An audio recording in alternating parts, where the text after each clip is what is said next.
ब्रज कला केंद्र में बहुत बड़ी बड़ी महान विभूतियां सहर्ष आना स्वीकार करती हैं।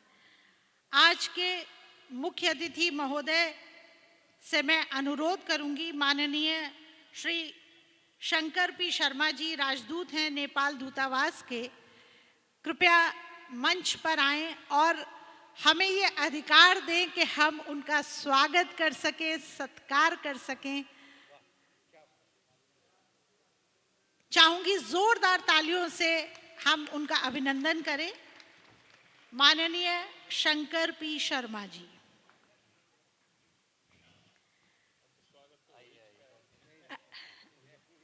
साथ ही आमंत्रित करना चाहती हूं विशिष्ट अतिथि महोदय सुनील मित्तल जी, एसीपी दिल्ली हैं। मैं चाहूंगी वो भी कृपया मंच पर आएं, क्योंकि ये एक ऐसा पद है जिसमें समय नहीं होता है, लेकिन फिर भी वो समय निकाल कर हमारे साथ आए हैं। कृपया मंच पर आएं और हमें ये अधिकार दें कि हम उनका स्वागत कर सकें, उनका अभिनंदन कर सकें।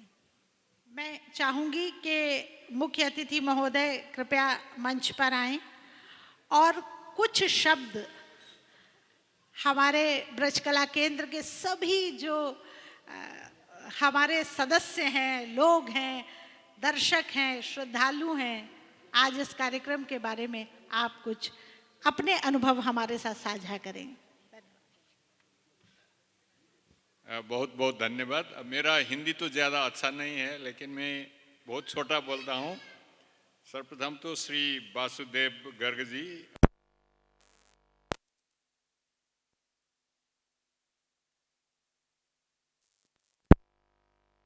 ये कार्यक्रम में आने का मौका मिला, इसके लिए मैं आयोजक समिति और स्पेशली गर्ग जी को बहुत बहुत धन्यवाद देता हूँ, कृतज्ञता ज्ञापन करता हूँ। अब मैंने जब वो निमंत्रणा देखा तो इसमें लिखा था कि ये ब्रज कला केंद्र ये ब्रज के आर्ट, कल्चर, लिटरेचर, हेरिटेज जो श्री कृष्ण जी से लिंक हो गया है, उसके प्रिजर्वेशन, प्रमोशन के लिए वो दत्तचित्त रहे हैं। इसके साथ साथ ये 600 सीट का ऑडिटोरियम भी बन रहा है उन्हीं की सहयोग से। सो इसके लिए मैं उनको फिर बधाई देता हूँ। अब श्री कृष्ण का तो अब नेपाल में भी बहुत लिंक है।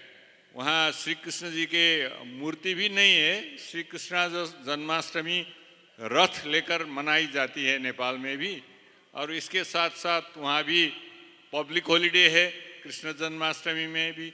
और ये काठमांडू का कृष्ण मंदिर है, ये बहुत भव्य भी है और बहुत फेमस भी है।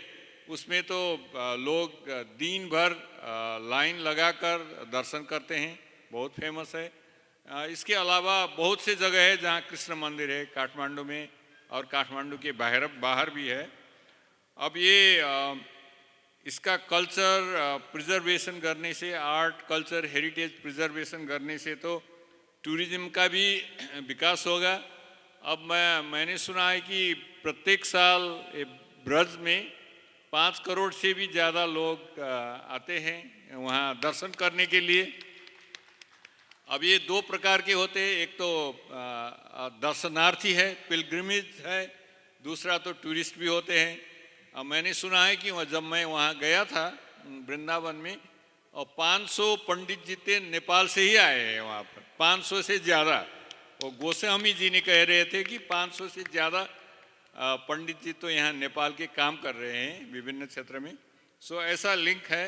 ये कल्चरल रिलीजियस सिग्निफिकेंस तो ब्रज का बहुत ज़्यादा ही है। मेरे एक ब्रदर को एक मेरा मम्मी को मीत कहते हैं, सबसे बेस्ट फ्रेंड उनका, उन्होंने वहाँ का मिट्टी मंगाई थी जब वो स्वर्ग, वो 85 हो गए थे, 85-89, और he was fragile, and then he wanted to have that soil from Braj. So जब ब्रज का सॉइल वहाँ गया, उसने बेड में रखा और उसने वो देहांत भी हो गए। सो उसका महत्व तो ज़्यादा ही है नेपाल में। अभी मैंने भी 2-3 बार वहाँ गए हूँ, अब सब जगह वहाँ दर्शन भी किए हूँ और टूर भी किया हूँ। अब उसका जो cultural value, religious value, spiritual value है वैसे ही नहीं है। वो पहले हजारों हजार वर्ष पहले डेवलप हुआ था, शुरू हुआ था। उसको डेवलप प्रिजर्व करना ही चाहिए, क्योंकि उसका कल्चर, आर्ट, हेरिटेज भारत के, नेपाल के सब कल्चर से जुड़े हुए हैं। सो इसीलिए उसको प्रिजर्व करना चाहिए। आपने जो काम किया है उसके लिए फिर बहुत बहुत बधाई, और आज आने का सौभाग्य मिला, इसको लिए भी मैं धन्यवाद देता हूँ। धन्यवाद।